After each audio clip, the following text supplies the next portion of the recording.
Hello दोस्तों, आज हम यूपी टीजीटी इंग्लिश के एक प्रैक्टिस सेट को डिस्कस करने जा रहे हैं। And here comes our question number 1। An alexandrine is a verse line in an iambic hexameter, iambic pentameter, dactylic tetrameter और trochaic hexameter. The correct answer is iambic hexameter, friends. iambic hexameter का प्रयोग हमने Spencerian stanza के अंदर देखा था दोस्तों, जिसमें कि टोटल मिलाकर 9 लाइंस थी। फर्स्ट 8 आयम्बिक पेंटामीटर में लिखी जाती थी और लास्ट वाली मींस 9th लाइन को हम आयम्बिक हेक्सामीटर में लिखते हैं दोस्तों। और इस आयम्बिक हेक्सामीटर को ही नाम दिया गया है एलेक्जेंड्राइन का। Next question is identify the writer of the following lines. Love is not time's fool, though rosy lips and cheeks within his bending sickle's compass come. प्रेम समय का गुलाम नहीं है, यद्यपि गुलाबी होंठ और गाल समय रूपी किसान की झुकी हुई दराती की सीमा में आ जाते हैं, लेकिन सच्चा प्रेम उस सिकल की कंपास से बच निकलता है। ये लाइनें किससे एसोसिएटेड हैं? ऑप्शंस दिए हैं Wordsworth, John Milton, William Shakespeare, John Galsworthy. The correct answer is William Shakespeare friends. William Shakespeare की ये सोनेट नंबर 116 है दोस्तों, जिसे कि let me not to the marriage of true minds के नाम से भी जाना जाता है, और इसका दूसरा नाम है ट्रू लव। इस सोनेट में शेक्सपियर ने लव को पर्सोनिफाई करते हुए ये लाइंस लिखी हैं और ट्रू लव की सुपीरियोरिटी को टाइम के ऊपर शो किया है दोस्तों। Next question is who has written Hamlet and his problems. Hamlet and his problems एक बहुत फेमस एसे का नाम है दोस्तों। ये एसे किसने लिखा है? Francis Bacon, T S. Eliot, William Shakespeare, P B. Shelley. The correct answer is T S. Eliot. T S. Eliot का लिखा हुआ ऐसे है हैमलेट एंड हिज प्रॉब्लम्स, और इसी के अंदर उन्होंने ऑब्जेक्टिव कोरिलेटिव की भी बात की है दोस्तों। ऑब्जेक्टिव कोरिलेटिव की कमी की वजह से ही उन्होंने हैमलेट को एक आर्टिस्टिक फेलियर कह के बुलाया है, और मोनालिसा ऑफ लिटरेचर भी उन्होंने इसी एसे में हैमलेट को कहा है। ऑब्जेक्टिव कोरिलेटिव होने की वजह से उन्होंने मैकबेथ की अगर तारीफ की है, तो हैमलेट नाटक को उन्होंने बहुत बुरी तरह क्रिटिसाइज किया है। Next question is which of the following is true about John Galsworthy's pen name. John Galsworthy का पेन नेम हम सबको पता है, John Sinjohn. John Sinjohn उनका पेन नेम था। उस पेन नेम से रिलेटेड कौन सी बात सही है? He used it for all his major works. He used it briefly at the start of his career. He used it extensively for poetry. It was his real name. The correct answer is B1. अपने शुरुआती career में ही उन्होंने इस pen name का प्रयोग किया था दोस्तों, और बाद में उन्होंने इस पेन नेम को छोड़ दिया था 1904 में अपने फादर की डेथ के बाद। Next question is in which year was Lyrical Ballads first published in America? The correct answer is 1802 friends। 1798 में Lyrical Ballads इंग्लैंड में पब्लिश हुए थे with an advertisement, और 1800 में यही Lyrical Ballads एक प्रीफेस के साथ आए थे। ये प्रीफेस बहुत पॉपुलर हुआ था और इसमें ही उन्होंने पोइट्री की डेफिनेशन दी है। Poetry is the spontaneous overflow of powerful feelings, और इसी प्रीफेस में उन्होंने पोइट्री की एक दूसरी पॉपुलर डेफिनेशन भी दी है। Poetry is the breath and finer spirit of all knowledge. 1802 में अमेरिका में सबसे पहले लिरिकल बैलेट्स पब्लिश हुए थे। अमेरिका का शहर था फिलाडेल्फिया। तो फिलाडेल्फिया में सबसे पहले लिरिकल बैलेट्स 1802 में आए थे, और 1802 में ही लिरिकल बैलेट्स इंग्लैंड में भी आए थे, जिसमें कि उन्होंने यानी कि वर्ड्सवर्थ ने अपनी थ्योरी ऑफ पोएटिक डिक्शन दी थी। तो लिरिकल बैलेट्स से रिलेटेड हमें ये तीनों ईयर्स ध्यान रखने हैं दोस्तों। Next question is what is considered Hamlet's hamartia. Hamartia एक फैटल फ्लॉ होता है दोस्तों, जो कि ट्रेजिक हीरो के पतन का कारण बनता है, और ये उसकी डिसीजन लेने में कोई गलती हो सकती है या फिर कोई दूसरी कमी। और हमें हैमलेट के अंदर जो कमी देखने को मिलती है वो है इनडिसाइसिवनेस एंड ओवर थिंकिंग, क्योंकि वो समय पर डिसीजन नहीं ले पाता, यही उसके पतन का कारण बनता है। एक्सेसिव एम्बिशन हमें मैकबेथ में देखने को मिलती है। ह्यूब्रिस और एक्सेसिव प्राइड हमें किंग लियर के कैरेक्टर में देखने को मिलता है। तो जेलसी और वाइफ पर डाउट करना ये ओथेलो की आदत थी।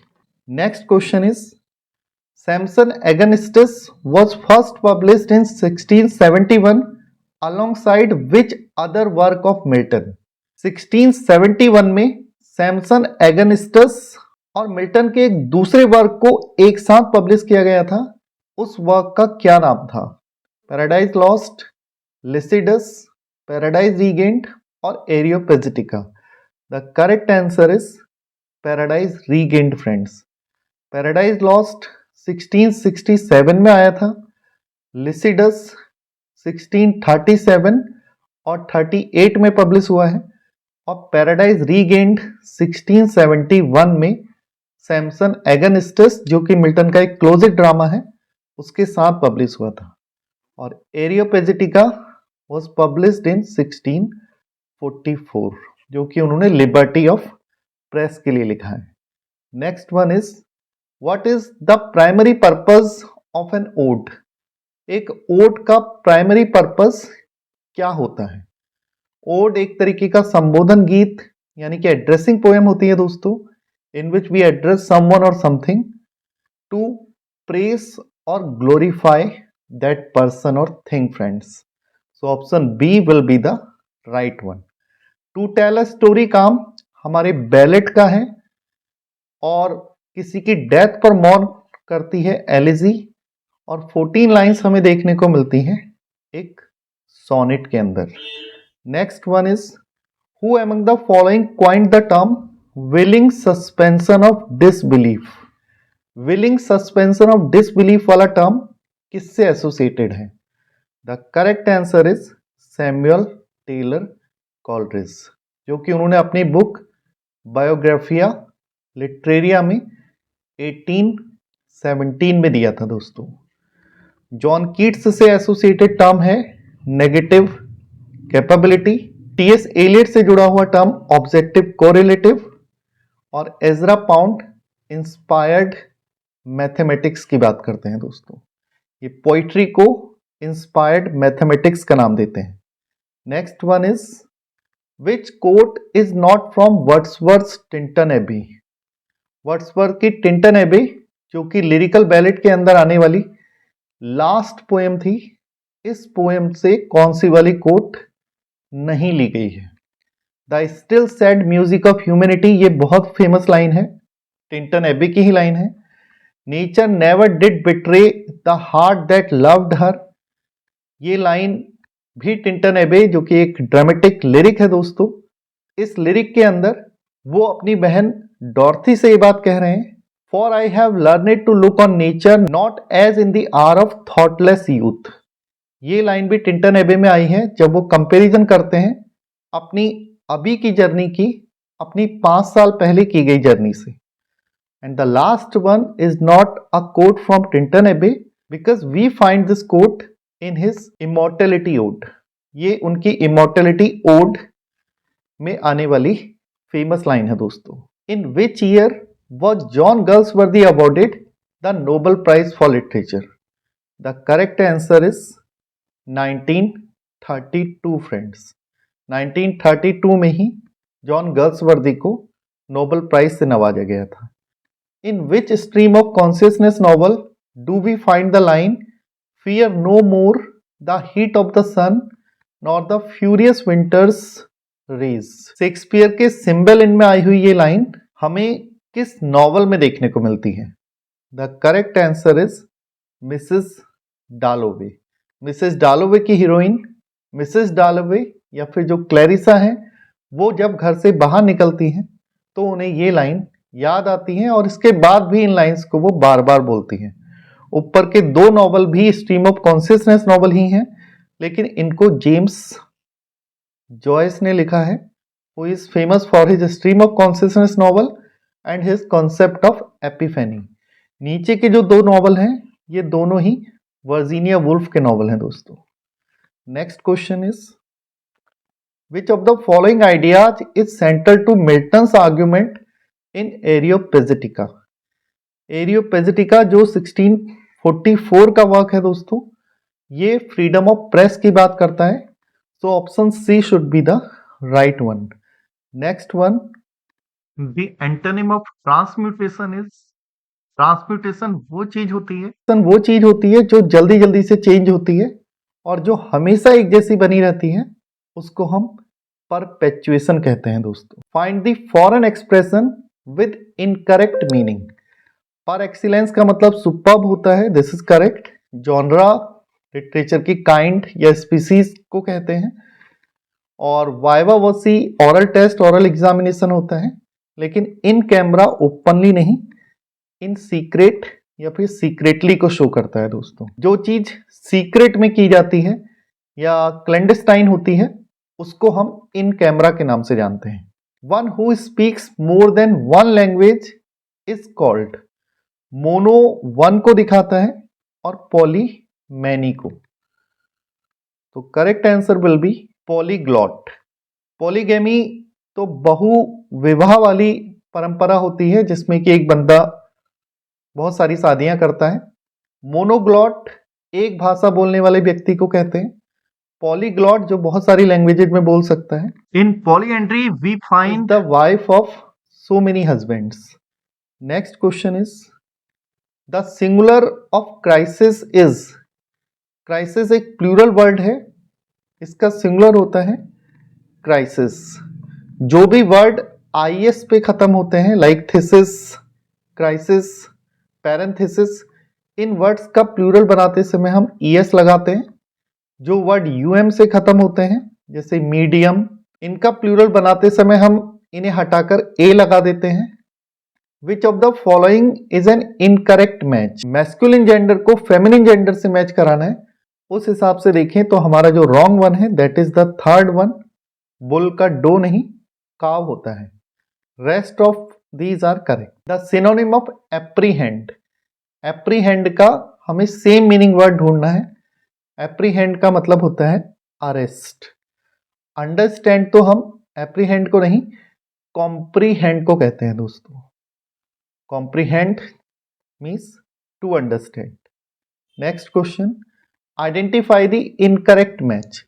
Lexicographer one who compiles a dictionary, cartographer one who creates maps, bibliographer one who studies biological systems, this one is not correct, or choreographer is the one who designs dance sequences, so C1 bibliographer। choose the correct passive transformation of the given sentence।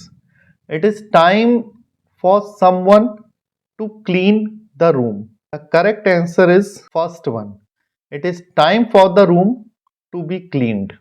passive बनाते समय someone और people ऐसे words को हम हटा देते हैं।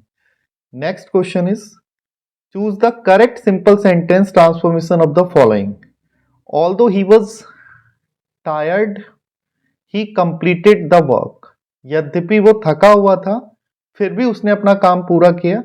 ये कॉम्प्लेक्स बना हुआ है एडवर्ब क्लॉज की सहायता से और ये कॉन्ट्रास्ट को दिखा रहा है। कॉन्ट्रास्ट को दिखाने के लिए हम सिंपल में इंस्पाइट ऑफ या डिस्पाइट का प्रयोग करते हैं और कंपाउंड में कॉन्ट्रास्ट दिखाने के लिए बट का प्रयोग होता है। सो the correct answer will be the B1।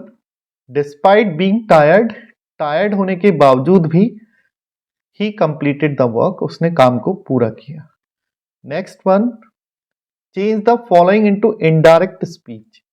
They said to us let us not waste time. Let us वाले वाक्यों में जो हम कंजंक्शन लगाते हैं वो दैट, दे शुड या दैट वी शुड लगाते हैं, लेकिन क्योंकि यहाँ पर सब्जेक्ट और ऑब्जेक्ट में से एक जना मीन्स यहाँ पर सुनने वाला जो बंदा है वो फर्स्ट पर्सन में है, इसीलिए हम दैट दे शुड का प्रयोग नहीं करेंगे, we would go for that we should friends. So the correct answer will be they suggested that we should not waste time. Change the underlined word in the sentence into adjective. Sentence है she speaks fluently, underlined word एक adverb है, इसको हमें adjective में change करना है और fluently से एडजेक्टिव बनेगा fluent. So the correct answer is the A1, she is a fluent speaker. Which of the following is the correct spelling? The correct answer will be the A1, perseverance. Perseverance constant hard work को कहते हैं दोस्तों, जो कि हमें TGT के इस exam को क्लियर करने के लिए करना ही पड़ेगा दोस्तों।